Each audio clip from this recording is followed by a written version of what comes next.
When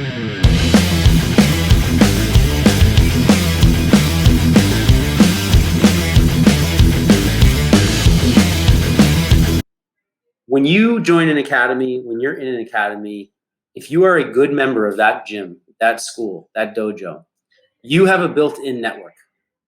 If you didn't grow up in a house with parents who are business people and entrepreneurs, you might not recognize the fact that you do have a network. When I sit down with people that I mentor and coach, and I say, what does your network look like? Who can help you? And they say, I don't know anybody. I say, you're sitting in front of me right now. How did you get to me? One of the first things I do, which is so simple, is I have them write down a list of every single person in their life, starting with their parents and their inner circle, their family, friends, coaches, teamworks, everybody at their academy and dojo, anybody that they've done business with. And I ask them a simple question. What have you done for them recently? You want to be successful. You want to get deals done. Maybe you're a realtor. Maybe you're a contractor. Maybe you're a teacher. You want to do something. You want to grow. You have a t-shirt business. What have you done for the people that you want things done for you? And I say, forget about trying to sell them. Just begin to be of service. Like, well, what do you mean? It seems pretty abstract.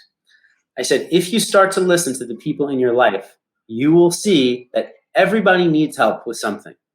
Be the person who's always of service.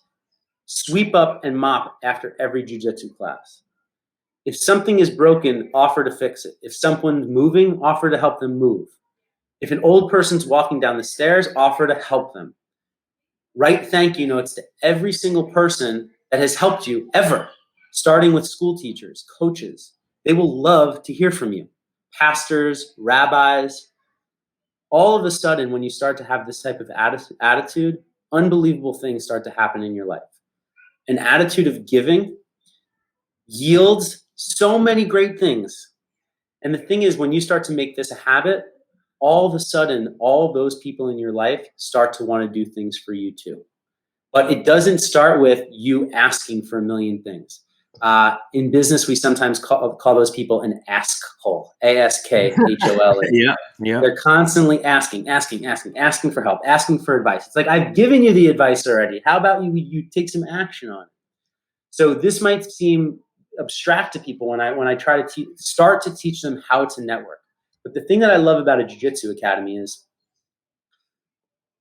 go up to the person who sits in the back of class, who doesn't open their mouth, who doesn't say hi to people. Get them involved. Hey, how are you doing? What's your name? What do you do? Do you have siblings? What are you doing this weekend? Get everybody in the academy involved. If you become the connector, all of a sudden you start to know everything about everybody. It starts to carry out and ripple into all other places in your life. It drives me crazy when people have like, oh, that's the dojo nickname. Now, I get it. Sometimes you have a dojo nickname and someone to, no, I want to know their real name. I want to know what they really do. That way, if I have a plumbing accident and it's midnight and there's a guy in my academy who's a plumber, I know who to call. If there is a doctor, by the way, doctors are incredibly good at this. I got to give all the chiropractors a big shout out there. I got to give all of the physical therapists a shout out there. They know this. They get taught this in their schooling. Your academy is a built-in network, and it's a great place to start. Fundamental building your network. When you say, I don't know anybody, no one's going to help me. I don't have a rich dad. I don't have a rich uncle. I don't have anybody who's giving me a leg up. And I say, bullshit.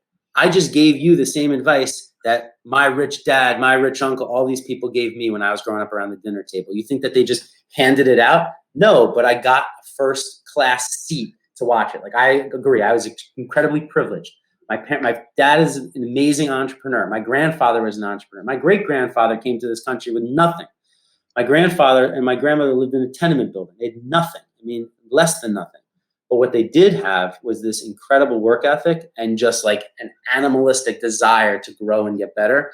And so for me, it was never an option not to have a job and not to do this. And so jiu-jitsu has just brought me so much in the way of metaphor to be able to explain these lessons. But business, on the flip side of that, has brought me more prosperity.